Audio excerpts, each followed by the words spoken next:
நமது வீடியோவை பார்க்கும் அனைத்து தோழர்களுக்கும் நெஞ்சான நன்றி. நமது யூடியூப் சேனலை லைக் பண்ணி, ஷேர் பண்ணி, சப்ஸ்கிரைப் பண்ணுங்கள். அனைத்து உள்ளங்களுக்கும் நன்றியை தெரிவித்துக்கிறோம். வாங்க வீடியோக்குள்ளே போவோம். பொதுமக்களாகிய நம்மளுடைய கருத்து கணிப்பு, தேர்தல் கூட்டணி, கள நிலவரம், இது சம்பந்தமான வீடியோ தான் இது. ஒன்றும் இல்லை, அதாவது பொதுவாக டிஎம்கே கூட்டணியில் தற்போது இருக்கின்ற வரை உள்ள அனைத்து கட்சிகளும் அவங்களோட நிலைப்பாட்டில் சரியாக இருக்காங்க. எங்களுடைய கூட்டணி வலுவாக இருக்குன்னு சொல்லிட்டாங்க. அது ஒரு சைடு விட்டுருங்க. இன்னொரு சைடு ஏடிஎம்கே ப்ளஸ் பிஜேபி கூட்டணி, அவங்க ஒரு கூட்டணி அமைச்சிருக்காங்க. அது ஒரு சைடு விட்டுருங்க. அடுத்தது நாம் தமிழர், நாங்கள் தனியாக தான் நிற்போண்டு அவங்க முடிவெடுத்துட்டாங்க. அவர் ஒரு கூட்டணி, அவர் ஒரு தனித்து நிற்கிறாரு. சரியா? அடுத்ததாக விஜய் நேற்று பொதுக்குழுவில் பேசியிருக்காரு. நாங்கள் எங்கள் கூட்டணியில் தலைமை அமைக்கிறவங்க எங்கள் கூட்டணியில் சேரலாம், முதலமைச்சர் வேட்பாளர் விஜய் தான் என்று அறிவிச்சிருக்காங்க. அப்போது விஜயோடு யாரெல்லாம் வராங்களோ அவங்க சேர்ந்து கூட்டணி அமைப்பாங்க. அப்படி இல்லைனாக்கா விஜய் தலைமையில் தனியாக நிற்பாங்க. இது ஒன்று. இது போக பாட்டாளி மக்கள் கட்சி, தேமுதிக, இன்னும் சில சிறிய கட்சிகள் இருக்குது. இவங்கெல்லாம் யார் கூட கூட்டணி வைக்க போகிறாங்கங்கிறது ஒரு கேள்விக்குறியாக இருக்குது. டிஎம்கேயில் உள்ள கூட்டணிலாம் அவங்க அதை விட்டு விலக போவதாக தெரியல. தொடர்ந்து அதில் பயணிக்கக்கூடியவங்களாக தான் இருக்காங்கன்ட்டு நம்ம பார்க்குறோம். அதே மாதிரி ஏடிஎம்கேயை பொறுத்த வரைக்கும் ஒரு சந்தேகம் எழுது. ஏடிஎம்கேயோடு தேமுதிக, பாட்டாளி மக்கள் கட்சி இவங்கெல்லாம் ஒன்று சேருவாங்களா, அல்லது தேமுதிக, பாட்டாளி மக்கள் கட்சி, அமமுக இவங்கெல்லாம் விஜயோடு போய் சேர போகிறாங்களா என்கிற ஒரு கருத்து ஒன்று நிலவுது. இப்படி நிலவுற சமயத்தில் டிஎம்கே வலுவாக இருக்குது.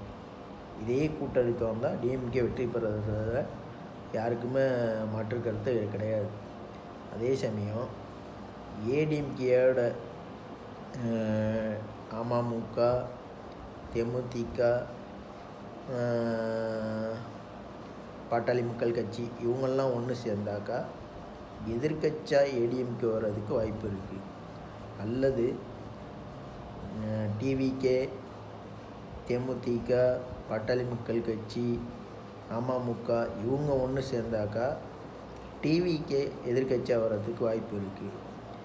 ஆனால் ஏடிஎம்கேயோடு அமமுக போகிறாங்களா என்னான்ட்டு தெரியல. ஏன்னாக்கா அவங்க எடப்பாடி தலைமையை ஏற்றுக்கிட்டு அவங்க கூட்டணியில் போய் சேர மாட்டேங்கிறாரு டிடிவி. அல்லது பிஜேபி ஏடிஎம்கே கூட்டணியில் விஜய் போய் சேர மாட்டேன்ட்டு சொல்கிறாரு. இந்த மாதிரி சூழ்நிலை இருக்குது. இதில் தனியாக வேற சீமான் நிற்கிறாங்க. இப்படி நிற்கும் போது சீமானுக்கு இன்னும் வலு குறைய தான் செய்யும். ஏண்டா ஒரு கூட்டணியோடு இருந்தாக்கா ஒரு குறிப்பிட்ட ஓட்டு சதவீதம் கிடைக்கும். இவர் தனியாக நிற்கும் போது ஓட்டு அங்கங்கே பிரிஞ்சு இவருக்கு இன்னும் வலு குறையிற மாதிரி இருக்குது.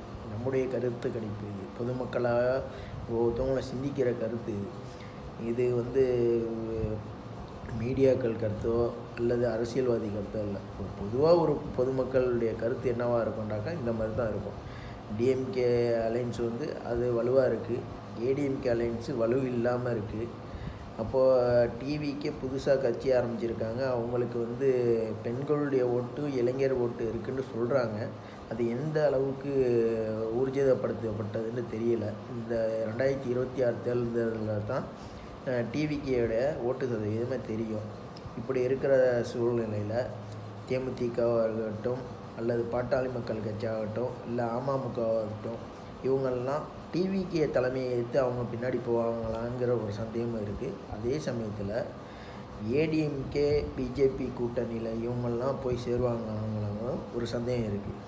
ஏன்னா ஏடிஎம்கேயில் அவங்களுடைய உட்கட்சி பூசலால் நிர்வாகிகளையும் தொண்டர்களையும் பிரித்து கட்சியிலேருந்து விலக்கியதனால அந்த கட்சியில் எடப்பாடி தலைமையில் போய் நம்ம சேர்ந்தோம்னாக்கா ஒன்றும் நம்ம கட்சி பலவீனம் அடையுமோ என்ற எண்ணம் தேமுதிகவுக்கும் பாட்டாளி மக்களுக்கும் இவங்களுக்கெல்லாம் இருக்குது.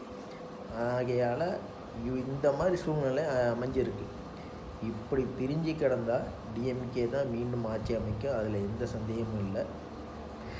எதிர்க்கட்சியாக வர்றதுக்கு ஒன்று டிவிகேயோட அமமுக, பாட்டாளி மக்கள், தேமுதிக இவங்கள்லாம் ஒன்று சேர்ந்தால் டிவிகே எதிர்க்கட்சியாக வரும். அல்லது ஏடிஎம்கேயோட பாட்டாளி மக்கள், தேமுதிக, அமமுக இவங்கள்லாம் சேர்ந்தால் ஏடிஎம்கே எதிர்க்கட்சியாக வரும். இதுதான் நம்முடைய பொதுமக்களாகிய நம்முடைய கருத்து கணிப்பு, தேர்தல் கூட்டணி கருத்து கணிப்பு. இது சரின்னு உங்களுக்கு தோன்றவங்களாம் லைக் பண்ணிட்டு, ஷேர் பண்ணிட்டு, சப்ஸ்கிரைப் பண்ணுங்கள். நன்றி.